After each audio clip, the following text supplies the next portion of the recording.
As Wes introduced me earlier, my name is Marla Trevor, and I'm married a youth pastor. And soon we will have a baby Trevor coming in December, coming back Christmas time. Bring Jesus in the house. So, Yeah! yes. If you had, it was totally all him. If you had told me 10 years ago that I would be married to a youth pastor, I would not have believed you.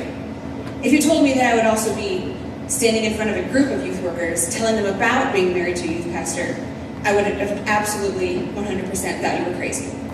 This is not where I expected my life to turn out. I grew up in a family where the work that you did was in a business, in an industry, in finance, even in academia. But church work was like, you actually get paid for that? That's like a vocation. It was a very foreign concept to my family. And this is not, I expected myself to be with someone who probably worked a 9-to-5 job like I do, who I would see every night of the week, with whom I could go on weekend adventures. That's not the case. It's taken me the 7 years that we've been together for me to fully kind of understand what it is that Wes does. I still, when I call my parents on Sunday nights, I say, hey, how's it going? And they're like, where's Wes? And I say, he works on Sunday.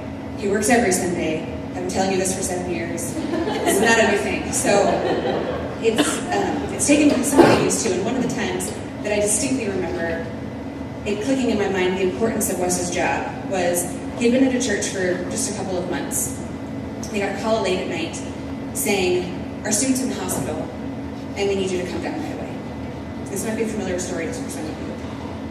And of course he went, and I thought, these people have known Wes for 3 months.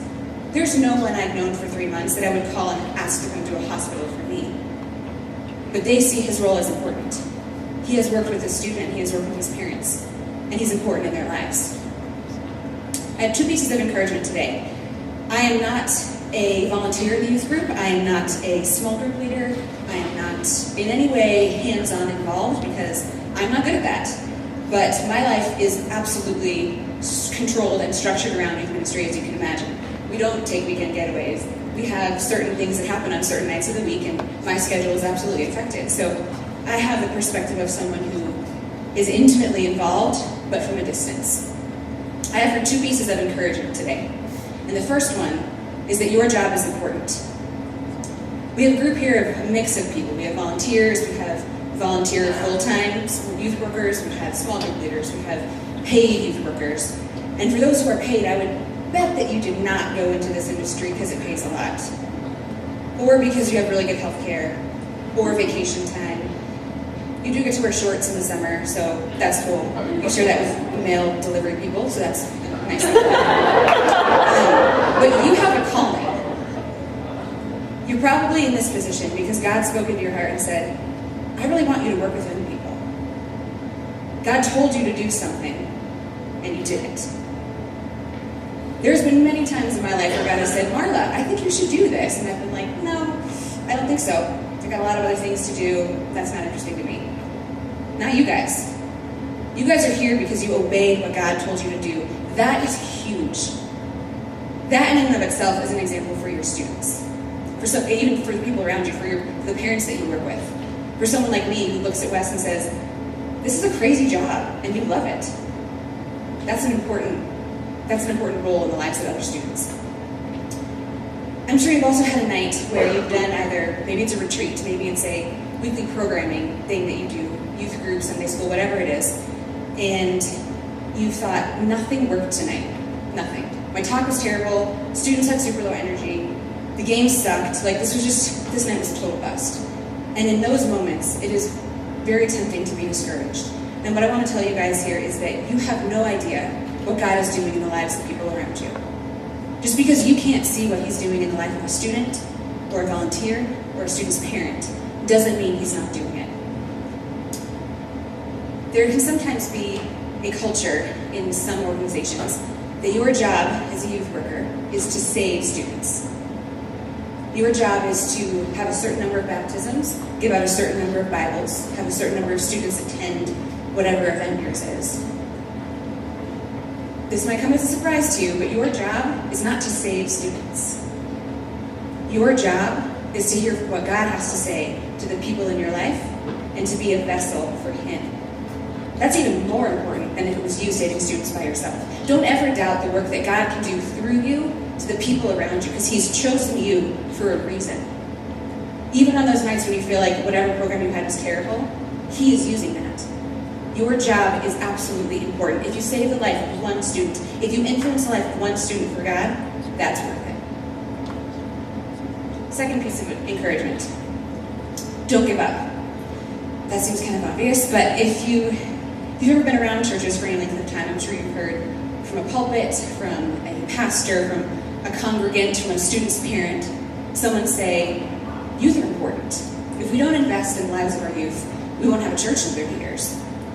And yet, where are they when you need tangible support? On the one hand, you're being told, youth are really important, but we're not really going to help you get there. That is exceedingly frustrating.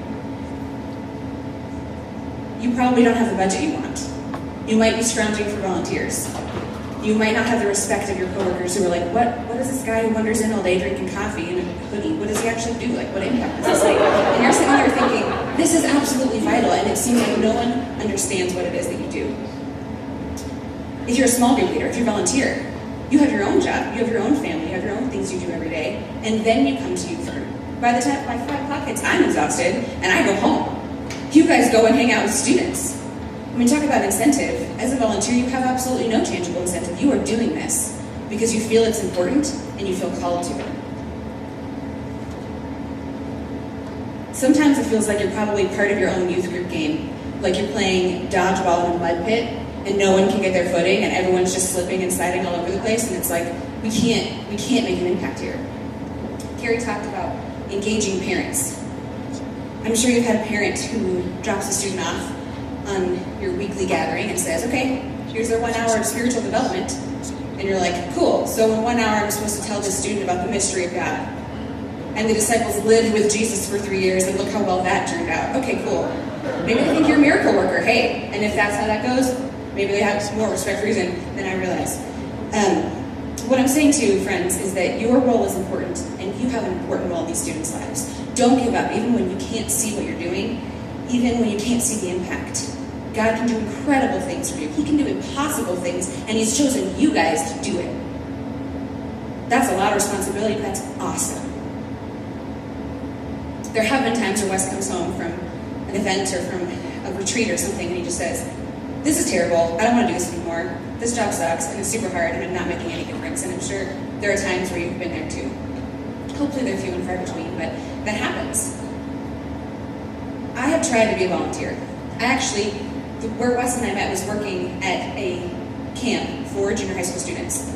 We worked there, and that's all the rest is history, as they say. But that was the last time anyone ever paid me to work with students. It's not what I'm good at.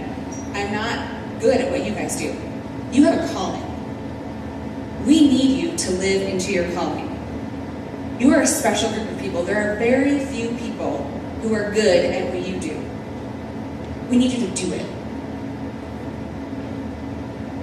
What you do is important, not just in the lives of your students, in the lives of the students' parents, and the people around you, and the volunteers you work with. Don't give up, even when it seems like nothing works out and you can't see what God is doing. Trust that he is doing something. And by being faithful to what God wants you to do, you are being an absolutely exceptional example for your students. Thank you.